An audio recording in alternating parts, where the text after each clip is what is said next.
Hello IDV addicts, Yuko here. Now since the others are a bit busy, I've decided to put out a gardener guide since her ghost girl skin got a rework, her logic path is here, and I'm pretty sure that some of you had gained a small interest in her, so I wanted to share some of my tips and tricks. I may not be the best gardener main, but I do have experience and gardener has been one of my mains as I started out playing IDV, and I've actually stuck to her instead of buying other characters.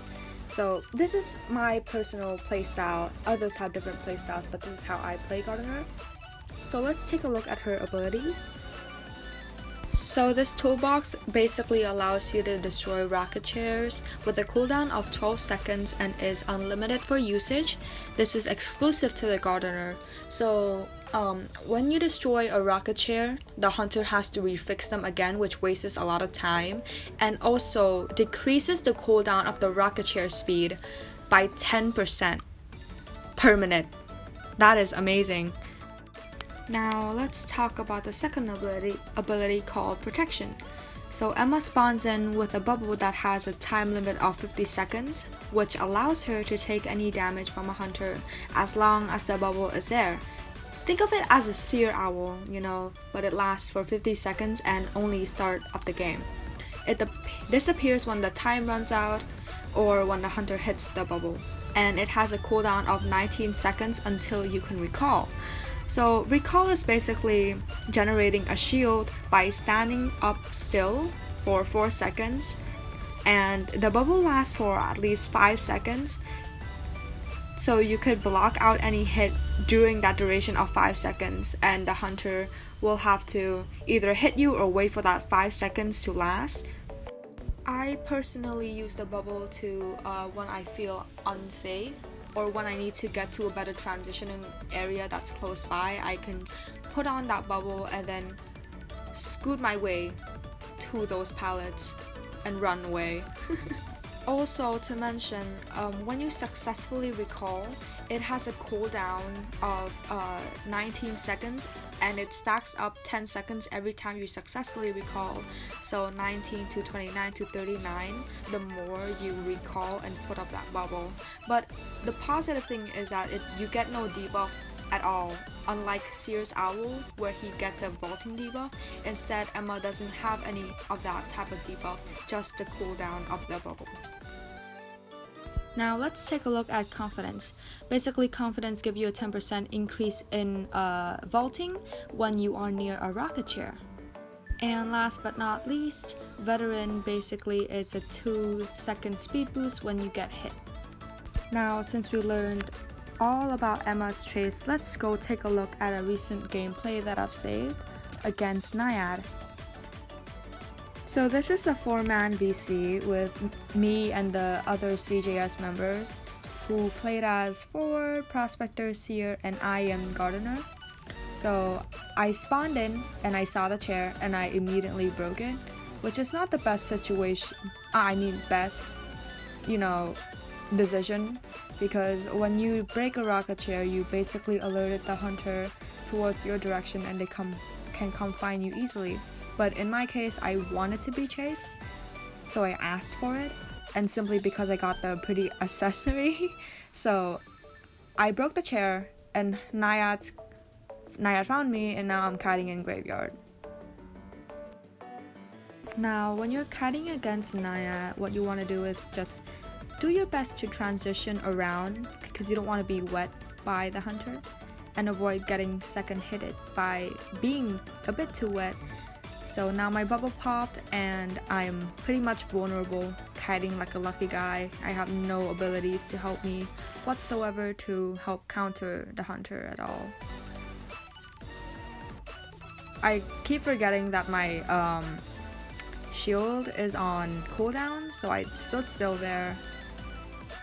I got wet and then I got double hitted, which is pretty bad. Ellie wasn't able to watch me early because that was just pretty much a 5-second kite after my bubble popped. So I'm gonna go on chair and wait for someone to rescue me. I told the others to decode first, but since this is a quick match, nothing important to lose. So Itsuki is gonna come rescue me first.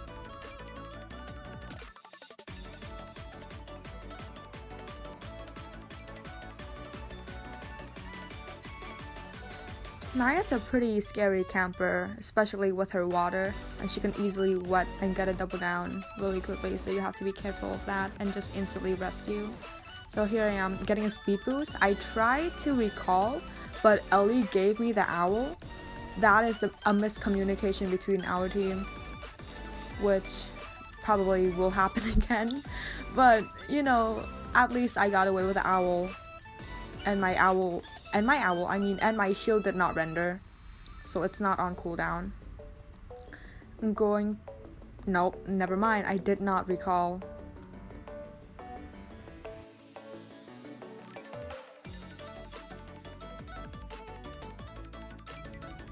So this is when never mind, I did not. Okay, now this is when I recalled and the hunter hits me. Good enough for me, which gives me time to transition away into the mid building. I noticed that the basement was there, so I immediately got out of there. Didn't want to get my team in any more trouble, so I left and went right down to where am I going? Okay, I'm going to Shack.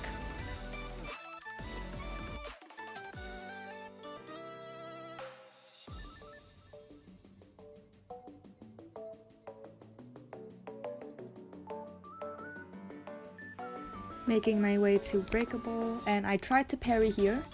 Successfully parried. Delicious. Gave me some time to maneuver away from the hunter and find a better area for me to kite.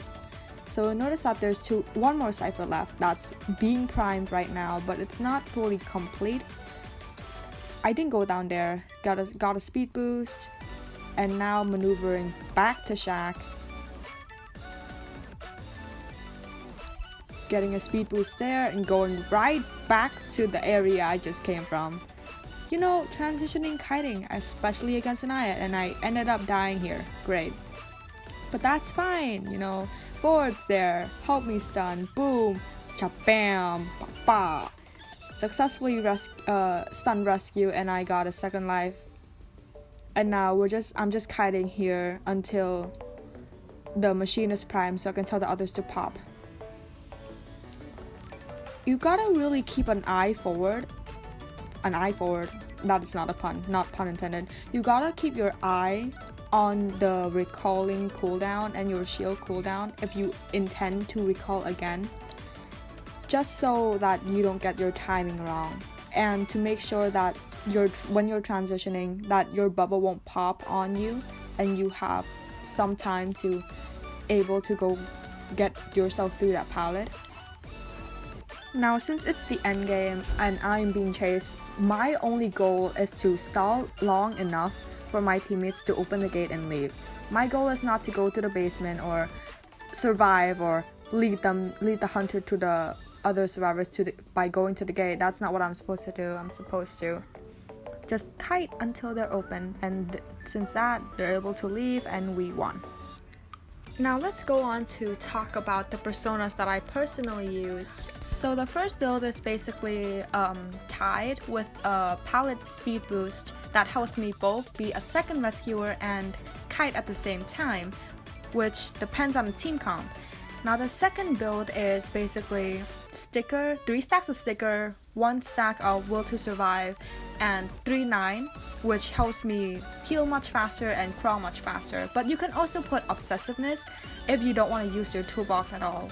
So about rocket chairs and destroying rocket chairs and using your toolkit, there was this one clip I remember saving where I destroyed this rocket chair over and over again until the hunter was able to not chair them and the survivors struggled free. This is how you're supposed to support or help your teammate as a gardener main.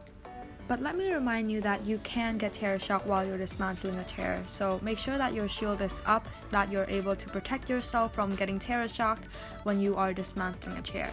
But Overall, as a gardener main, just have fun while you're playing gardener, be annoying and destroy all those chairs. Not really, don't destroy all the chairs, that's not making any time for decoding, but just have fun playing gardener. Again, it's Yuko, and thank you so much for staying tuned to listen to me talk about gardener's trade, and please do consider subscribing and liking this video to keep updated with the CJS. Bye bye, peace out!